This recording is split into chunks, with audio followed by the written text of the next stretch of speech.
छात्राओं, आज कक्षा 9वीं की पहली कविता हम लेंगे चांदनी रात। इसके कवि कौन है? मैथिली शरण गुप्त। अब मैथिली शरण गुप्त हिंदी के बहुत ही जाने माने कवि रह चुके हैं और इनके साहित्य में पौराणिक और ऐतिहासिक घटनाओं का वर्णन हमें मिलता है। खड़ी बोली के कवि हैं हिंदी जगत में और इनके साहित्य में ऐसी प्रतिभा होती है कि नारी का सम्मान प्रतीत होता है और मानवीय जो संवेदना है वह भी प्रतीत होती है। इन्होंने बहुत सारे महाकाव्य लिखे हैं, खंडकाव्य लिखे हैं, नाटक लिखे हैं और यह जो हमारी कविता है चांदनी रात, यह पंचवटी इस खंड काव्य से ही ली गई है। तो चांदनी रात इस कविता की विधा क्या है? खंड काव्य है। खंड काव्य इसका मतलब क्या है कि किसी एक ही घटना का वर्णन जिसमें होता है। खंड इसका मतलब क्या होता है? टुकड़ा, एक छोटा सा टुकड़ा। तो किसी एक ही घटना का वर्णन जिसमें होता है उसे हम खंड काव्य कहते हैं। तो इस कविता में कवि ने चांदनी रात का बहुत ही मनोहारी वर्णन किया है। तो कविता की ओर बढ़ते हैं हम। चारु चंद्र की चंचल किरणें खेल रही है जलथल में, स्वच्छ चांदनी बिछी हुई है अवनी और अंबर तल में। अब सबसे पहले हम कठिन शब्दार्थ लेंगे कि चारु इसका मतलब क्या है? सुंदर। चारु इसका मतलब क्या है? सुंदर। और फिर चंद्र यानी आप जानते हो चंद्रमा। चंचल इसका मतलब है गतिमान, कि जिसमें शांतता ना हो, जो अशांत हो। खेल रही है जलथल में। जल इसका मतलब क्या है? पानी। और थल इसका मतलब क्या है? जमीन या भूमि हम कह सकते हैं। स्वच्छ चांदनी, स्वच्छ इसका मतलब है निर्मल, कि जिसमें बिल्कुल भी मलिन ना हो। चांदनी बिछी हुई है अवनी और अंबर। अवनी इसका मतलब है पृथ्वी, धरती, और अंबर इसका मतलब है आकाश। तो हम इसका भावार्थ देख लेंगे। कवि चांदनी रात का मनोहारी वर्णन करते हुए कहते हैं कि चारु चंद्र की चंचल किरणें खेल रही है जलथल में, कि अंबर में यानी आकाश में बहुत ही सुंदर चंद्रमा आया है और उसकी किरणें कैसी हैं? तो चंचल है, गतिमान है, एक ही जगह नहीं रुकने वाली है। तो ऐसे सुंदर चंद्रमा की किरणें फैली हुई है। कहाँ फैली हुई है? तो जलथल में फैली हुई है। जल यानी पानी में और थल यानी भूमि में फैली हुई है। और जो किरणें फैली हुई है उन्हें देखकर कवि ने ऐसी कल्पना की है कि वे किरणें मानो जल और थल के साथ, पानी और भूमि के साथ अटखेलियां करती हो या फिर खेल रही हो। कितनी सुंदर कल्पना कवि ने यहाँ पर की है। स्वच्छ चांदनी बिछी हुई है अवनी और अंबर तल में। और पृथ्वी पर और नभोमंडल में भी, आकाश में भी स्वच्छ चांदनी फैली हुई है, बिछी हुई है। यानी चंद्रमा का जो प्रकाश है वह धरती पर भी फैला हुआ है और साथ ही आकाश में भी फैला हुआ है। और उस चंद्रमा के प्रकाश से धरती और आकाश बहुत ही शोभायमान हो रहे हैं। और आगे बढ़ते हैं। पुलक प्रकट करती है धरती हरित तृणों की नोकों से, मानो झूम रहे हैं तरु भी मंद पवन के झोंकों से। पुलक इसका मतलब क्या है? खुशी। पुलक इसका मतलब क्या है? खुशी। तृण इसका मतलब घास, तरु यानी पेड़ और पवन यानी हवा। तो जो चंद्रमा का प्रकाश धरती पर फैला हुआ है तो उससे धरती बहुत ही पुलकित हो गई है। पुलक हो गई है मतलब खुशी से वह झूम रही है। जैसे हमें भी खुशी होती है तो हम क्या करते हैं? अपनी खुशी का इजहार करते हैं, नाचते हैं, गाते हैं, है ना। तो वैसे ही धरती भी बहुत ही खुश है और वह भी अपनी खुशी का इजहार कर रही है। पुलक प्रकट करती है धरती हरित तृणों की नोकों से। और धरती अपनी खुशी का इजहार किस तरह कर रही है? तो आप जानते हो कि धरती में हरियाली बहुत होती है। तो जो धरती पर उगी हुई घास है, तृण यानी घास, तो घास लहरा के वह अपनी खुशी का इजहार कर रही है। मानो झूम रहे हैं तरु भी मंद पवन के झोंकों से। और जो तरु है यानी पेड़ है वह भी बहुत ही खुश हुए हैं और वह भी अपनी खुशी का इजहार करते हुए झूम रहे हैं मंद पवन के झोंकों से। और चारों ओर मंद मंद पवन यानी मंद मंद हवा चल रही है। तो ऐसा बहुत ही प्रकृति का जो सौंदर्य है वह इस चांदनी रात में फैला हुआ है, ऐसा कवि का कहना है। आगे का, क्या ही स्वच्छ चांदनी है यह, है क्या ही निस्तब्ध निशा, है स्वच्छंद सुमंद गंध वह, निरानंद है कौन दिशा। कठिन शब्दार्थ देख लेंगे हम। निस्तब्ध इसका मतलब है चुपचाप या शांत। स्वच्छंद इसका मतलब है मुक्त रूप से। सुमंद यानी बहुत धीमी। और निरानंद यानी जिसमें आनंद ना हो। तो क्या ही स्वच्छ चांदनी है, कवि का कहना है कि बहुत ही स्वच्छ चांदनी यानी बहुत ही निर्मल चांदनी। चंद्रमा का जो प्रकाश है वह धरती पर फैला हुआ है। और रात का वर्णन है तो रात कैसी है, बहुत ही निस्तब्ध है। निस्तब्ध यानी चुपचाप है, बिल्कुल शांत है रात। कोई भी कोलाहल नहीं है, कोई भी शोर नहीं है इस रात में। है स्वच्छंद सुमंद गंध वह, निरानंद है कौन दिशा। और बहुत धीमी धीमी गंध भी वातावरण में फैली हुई है और उससे वातावरण बहुत ही ऐसा पुलकित हो गया है, बहुत प्रसन्नता छा गई है चारों ओर। तो सभी दिशाएं आनंदित तो हो चुकी है। यानी ऐसी कौन सी दिशा है कि जो निरानंद है यानी जिसमें आनंद ना हो, ऐसी कौन सी भी दिशा नहीं है।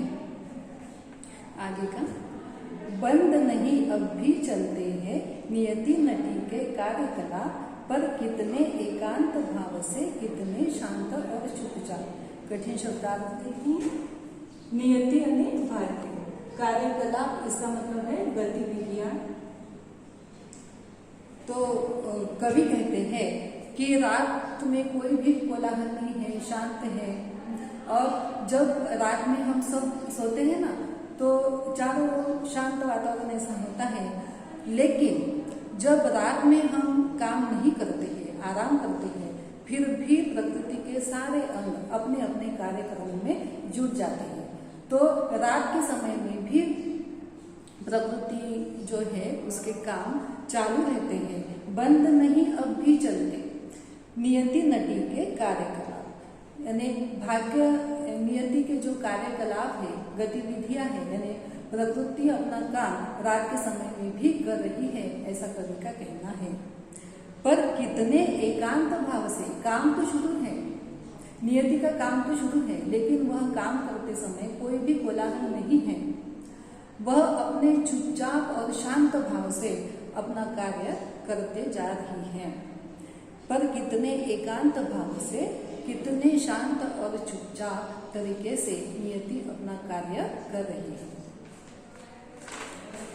आगे देखेंगे हम। है बिखेर देती वसुंधरा मोती सबके सोने पर, रवि बटोर लेता है उनको सदा सवेरा होने पर।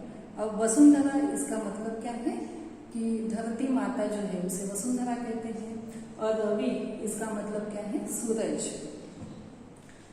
कवि चांदनी रात का मनोहारी वर्णन करते हुए कवि कहते हैं कि चांदनी रात होती है तो रात के समय में हम देखते हैं कि आकाश में बहुत ही चांद और सितारे होते हैं। तो वह दृश्य जो है बहुत ही विलोभनीय लगता है। तो वह विलोभनीय दृश्य देखकर कवि ने ऐसी कल्पना की है कि रात के समय में वसुंधरा यानी धरती जो मोती जैसे बिखेर देते हैं, तो चंद्र और जो तारे हैं वह चारों ओर बिखेर देती है। तो मोती किसको कहा है, जो रात के समय में नभ में दिखने वाले जो तारे या सितारे कह लीजिए, उसको मोती की उपमा कवि ने दी है। रवि बटोर लेता है उनको सदा सवेरा होने पर। और रवि यानी क्या, सूरज। और आप जानते हो कि रात के समय जो दिखने वाले चांद और सितारे होते हैं वह सुबह होने पर दिखाई देते हैं क्या, सुबह होने पर दिखाई कवि ने वह दृश्य देखकर ऐसी कल्पना की है कि सुबह होने पर रवि आता है यानी सूरज आता है और वह सब बटोर लेता है यानी जमा कर लेता है। क्या जमा करता है? तो जो वसुंधरा रात के समय में मोती बिखेरती है ना, वह सब सवेरा होने पर सूरज जमा कर देता है। यानी कहने का मतलब है कि रात के समय में दिखने वाले चांद और सितारे सुबह के समय में दिखाई नहीं देते हैं। और विरामदायिनी अपनी संध्या को दे जाता। अब सूरज ने यह चांद और सितारे बटोर लिए हैं, जमा कर लिए हैं, तो वह क्या करता है? जो विरामदायिनी संध्या है, विरामदायिनी यानी विश्राम देने वाली, तो संध्या यानी शाम, जानते हो आप। तो संध्या जो होती है वह सूरज को विश्राम देती है कि अब तुम्हारा काम हो गया, अब मेरा काम शुरू, ऐसा वह कहती है। तो विरामदायिनी संध्या को वह रवि क्या करता है? मोती दे जाता है। यानी चांद और सितारे फिर से हमें आकाश में जब भी शाम होती है तो दिखाई देने लगते हैं। शून्य शाम तमु जिससे उसका नया रूप झलकाता है। और संध्या को जब यह मोती मिल जाते हैं तब संध्या का जो श्यामल रूप है यानी संध्या की जो कालिमा है वह निखर उठती है, एक नया रूप उसको मिलता है। आगे देखेंगे कि पंचवटी की छाया में है सुंदर पर्ण कुटीर बना, उसके सम्मुख स्वच्छ शिला पर धीर वीर निर्भीक मना। अब यह जो कविता काव्यांश है तो इसमें रामायण का संदर्भ आया है। आप जानते हो कि रामायण में राम जी को 14 वर्ष का वनवास हुआ था और वनवास के दौरान वे जगह जगह पर घूमे थे। तो नासिक जिले में गोदावरी एक नदी है, गोदावरी नदी के किनारे पर एक पंचवटी है। पंचवटी इसका मतलब है कि 5 वृक्षों का जो समूह है, वह 5 वृक्ष कौन कौन से हैं? तो पीपल, बड़, आंवला, बेल और अशोक, यह जो 5 वृक्ष है उनका समूह है। तो पंचवटी की छाया में उन्होंने एक कुटिया बनाई थी, झोपड़ी बनाई थी। पंचवटी की छाया में है सुंदर पर्ण कुटीर बना। कुटीर इसका मतलब क्या है? झोपड़ी। उसके सम्मुख स्वच्छ शिला पर धीर वीर निर्भीक मना। और उस झोपड़ी के सामने, समूह है सामने, एक स्वच्छ शिला है। स्वच्छ शिला है, शिला यानी बड़ा सा पत्थर है और उस पत्थर पर एक वीर जो बड़ा ही धीर गंभीर दिखता है, निर्भीक दिखता है। निर्भीक यानी निडर, ऐसा निडर यानी जिसे कौन सा भी डर नहीं है, ऐसा वीर उस शिला पर बैठा हुआ है। जाग रहा यह कौन धनुर्धर, जबकि भुवन भर सोता है, भोगी कुसुमायुध योगी सा बना दृष्टिगत होता है। अब धनुर्धर इसका मतलब क्या है? तीरंदाज। भोगी इसका मतलब है गृहस्थ और कुसुमायुध इसका मतलब है कामदेव। योगी यानी सन्यासी और दृष्टिगत होना इसका मतलब है दिखाई देता हो।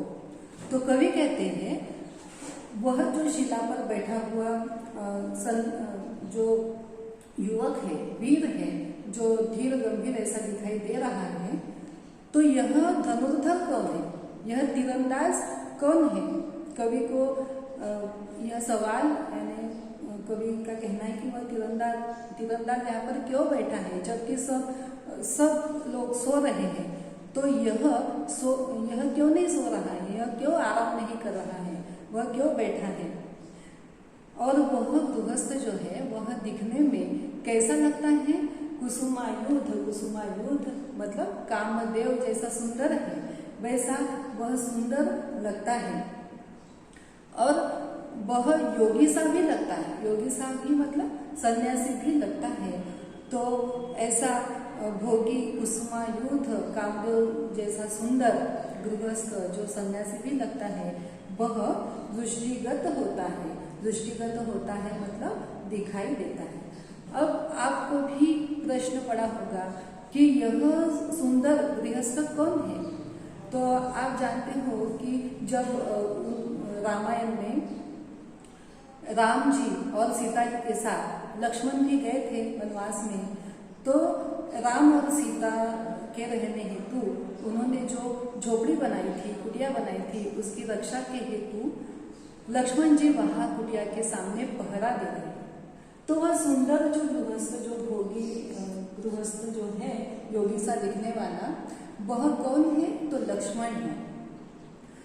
तो इस प्रकार से इस खंड काव्य में जो पंचवटी से लिया गया है, तो चांदनी रात का मनोहारी वर्णन कवि ने किया है।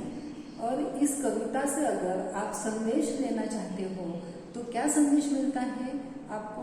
आप ऐसा कह सकते हो कि प्रकृति के सभी अंग चुपचाप तरीके से अपना अपना कार्य करते हैं। जब हम रात में सो जाते हैं यानी आराम करते हैं, तब भी प्रकृति अपना काम शांत और चुपचाप तरीके से करती है।